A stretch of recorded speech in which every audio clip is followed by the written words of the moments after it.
I'm just going to say right off the bat, I should not begin to do this, but I'm going to either way. Rangers win, baby. 3-1 over the Seattle Kraken. I cannot believe they won this game. They had no business. None at all winning this game. They had no business. The first period, they look great. They open up pretty early at 3:38. Barclay Goodrow makes a great pass from blue line to blue line. Kreider creates a 2-on-1 opportunity with Zibanejad. He decides to shoot it, and it's already 1-0 off the rip. He gets a breakaway chance later on. The Rangers are starting off. They're cruising along right off the jump. They looked way better than well, I shouldn't say way better because the last game was really good, but they looked similar to how they played last game. They looked like they were playing with that intensity. It looked like it was going to be another one of those games that they ended up having against Columbus off the jump. And then all of a sudden, the puck drops for the second period, and it's crickets. Nothing pretty much for the rest of the game. Jesus Christ. They got outshot 32-18. In the face-off dot, not bad. 54-46%. Seattle won, but not bad. Power plays 0 for 2 for us. 0 for 4 for the Kraken. 2 of those were bench minor penalties. Unacceptable. That's unacceptable. That I don't know how that happened twice in a game, but that's embarrassing. I don't want to sound repetitive here. 2, many men penalties in one game is unacceptable. That's just not that's unacceptable. It's just not acceptable at all. You can't be doing that. Hits 26-21 in favor for the Rangers. Block shots 21-13 in favor for the Rangers. And giveaways 4-6. So technically in favor for the Rangers because they had less giveaways. And then in the second period, they looked so bad. So many lazy turnovers in the neutral zone. Just not being able to even get through the neutral zone at all. Not getting pucks deep at all, like Kreider talks about every freaking post game. They were not getting the pucks deep enough into the zone. They were getting suffocated in the neutral zone, making sloppy turnovers, looking bad in their own end. Igor bailing us out. He had to make a unreal blocker save. I do not know how to describe how unreal that save was. Unless you watch it yourself. As Valley said in the post game, Hank heist with Igor. But then a little bit after that, Jordan Eberle scores from Schwartz and Larson. Jordan Eberle shoots a backhander, and you'll never guess who is standing right in front of that backhander. None other than Jacob Trouba, screening his own goalie and standing there like a traffic cone. Hey guys, it's me again, Jacob Trouba, defenseman for the New York Rangers, and I still wear number 8. And I wear an A on my jersey. Fun little fact, just like all my teammates, except for Kravtsov, which is why he wants to get traded. Now today, I'm going to be educating you guys the arts of ruining your goaltender's own shutout performance. Now Igor Shesterkin said he likes a lot of shots on goal, so I decided to put him up for the challenge. So I did this by, first step, listening to my wife. My wife is a doctor. She tells everyone that you need to get vaccinated. So the first step is to get vaccinated. That's how you stay safe and you can continue to come to our games. The second step is to stand there in the middle of the ice screening your own goaltender. And the third step is to open up your legs as far apart as you can and let Jordan Eberle backhand it right between your legs. And then it will go top cheese on Igor Shesterkin, and the Seattle Kraken will end up tying the game at 1. And your goaltender will no longer have a shutout. Thank you guys for joining me in this edition of Pylons with Trouba. And I hope to see you guys at our games. Remember to get vaxxed because my wife is a doctor. And keep coming to our games. Let's go Rangers. All right, now that Jacob Trouba is gone, where was I? Oh yeah, he's standing there like a traffic cone doing nothing, because what else does he do? The traffic cone jokes are, they're beyond jokes at this point. It's just how he is as a defenseman. It's embarrassing, but it goes right between a sick backhander, I won't lie, but it goes right between Trouba's legs. He spreads them open like I'm not going to say what I was going to say, but he spreads his legs wide open, spreads out like a fucking starfish, and it goes right between his legs. Igor doesn't expect the shot coming because it's a no-luck shot, and it goes top cheese on him, and the Kraken tie the game. And you know what the Rangers do after that? Nothing. No response.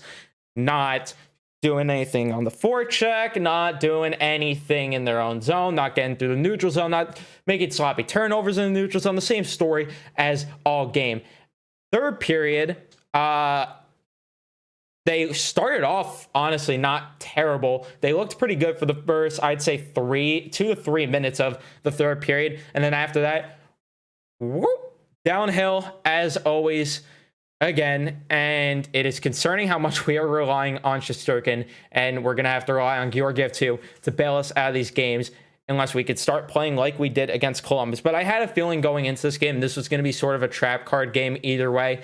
Seattle, their record doesn't show it. They are actually a pretty good team, and that was on display tonight. They're great on the forecheck, great in the neutral zone. They are great in all areas of the ice. So they were not a team to sleep on, which I guess the Rangers did.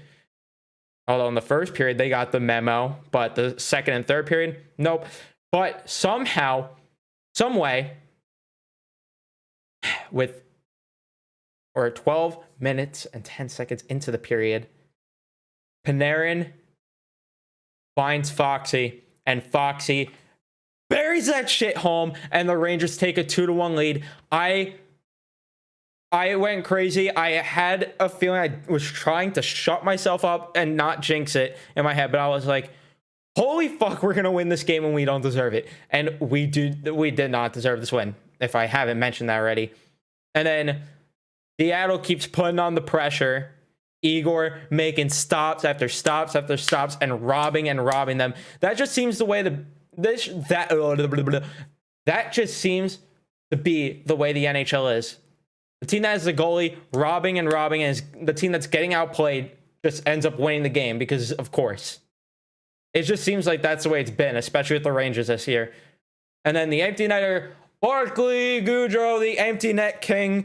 Goody gets his second empty net goal of the year. Zibanejad with the helper on that. And the Rangers seal it up 3-1. And they, again, did not deserve the win, but they close it out. Thankfully, not adding any empty net goals, which I shouldn't say thankfully that, but like that. I'm saying thankfully they sealed up the win and didn't let up a goal or two. But they end up closing it out, and they improve their record to 6-2-1, 13 points on the standings, and then third place right behind Washington. Individual performances, Panarin, meh game. I mean, that Columbus game, he looked more like himself. This game, he really did not look himself again. A lot of bad like you're noticing this year, the amount of turnovers he has been, the amount in the neutral zone, it's just unacceptable. He turns the puck over way too much. Lafreniere, all right game, not really noticeable, but he wasn't bad. So all right game from him.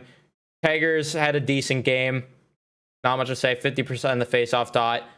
One shot on goal. Well, he had 3 hits, by the way. But not that bad of a game. Stromer, didn't really notice him. 2 shots on goal, 1 hit. 33% in the faceoff dot. Stromer in the faceoff dot is a joke. Rooney, I don't know how many he took, but he went 33%.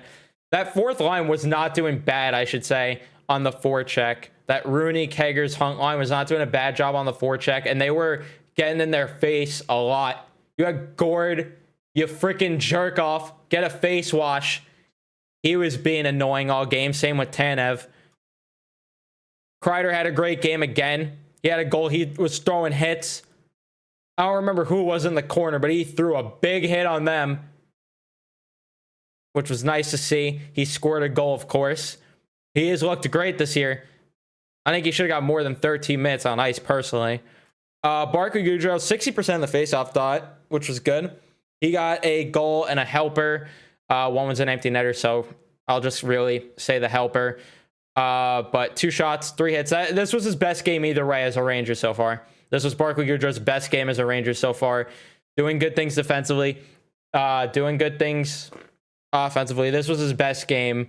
Kakko, that entire second line was completely invisible all night. Kakko, Strome, Panarin, they were invisible the entire night in my eyes.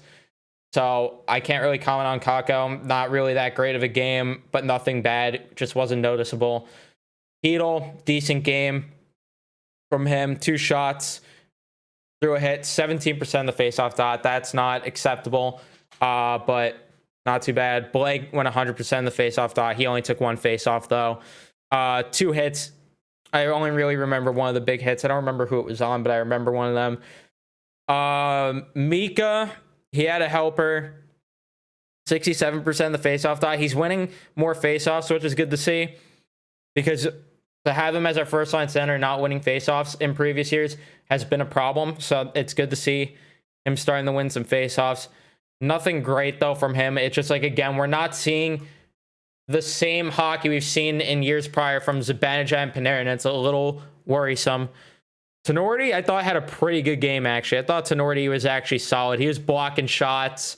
He was throwing hits. He even got a pretty good chance. Almost scored a fluke goal in the 3rd period where Grubauer, I don't think he fell asleep in that. I think it deflected off someone and it was close to trickling in. But unfortunately, it went just a tad bit wide. But Tenorti didn't have a bad game. Trouba was in the video, so you know what he did tonight. But overall, I mean, he had a pretty good scoring chance also in the 3rd. I'm not going to really knock on Trouba too much. He did block some shots, but I mean, I just can't forgive like that.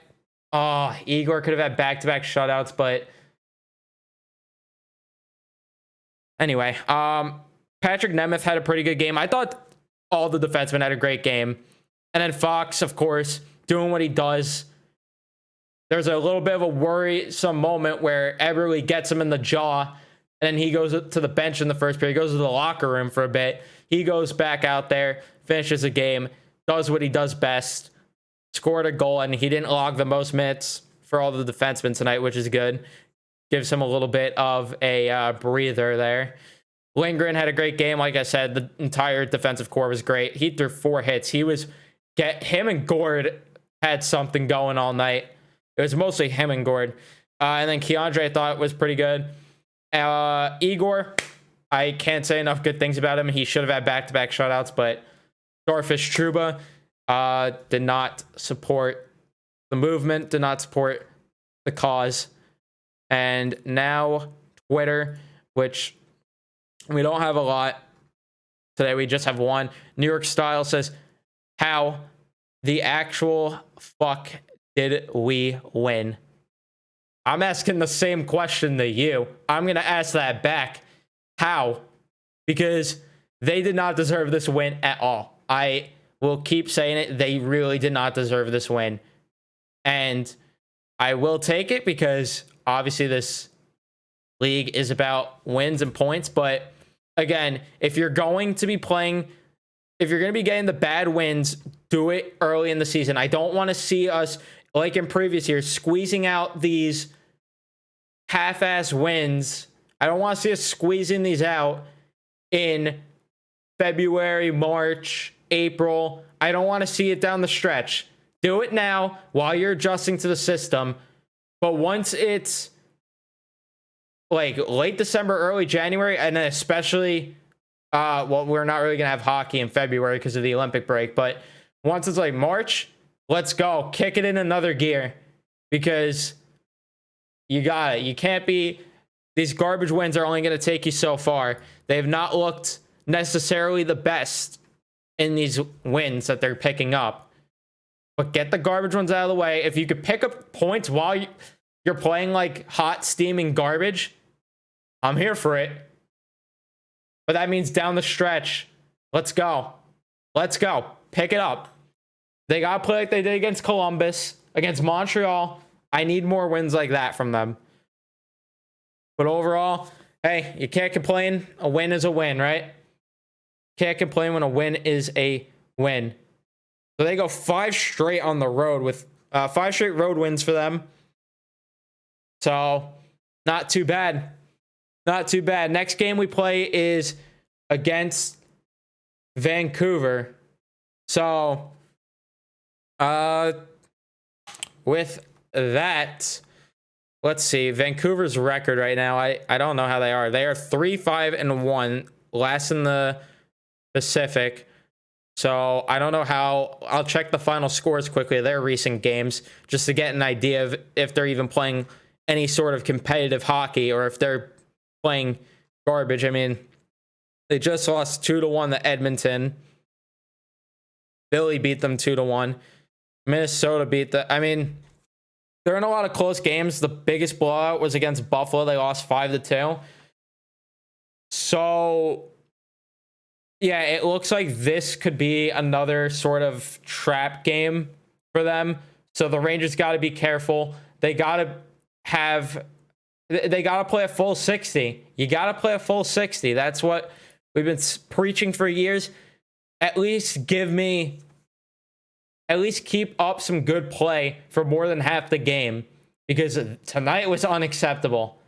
You're not winning a lot of games if you play the way you did tonight. Not at all. If you only show up for one period, you're not winning. It's that simple. Unless you score like 5 goals in that one good period of play, you're not winning. So I need to see more from them. I need to. But, I mean, that's really it for this one. So, pretty short one. It's late at night here. I got class early in the morning. God help me. And it's officially November 1st. But, yeah. Thank you guys for watching this one. If you did enjoy, leave a like. Subscribe if you guys are new. Turn the notifications on. And I will see you guys in the next one.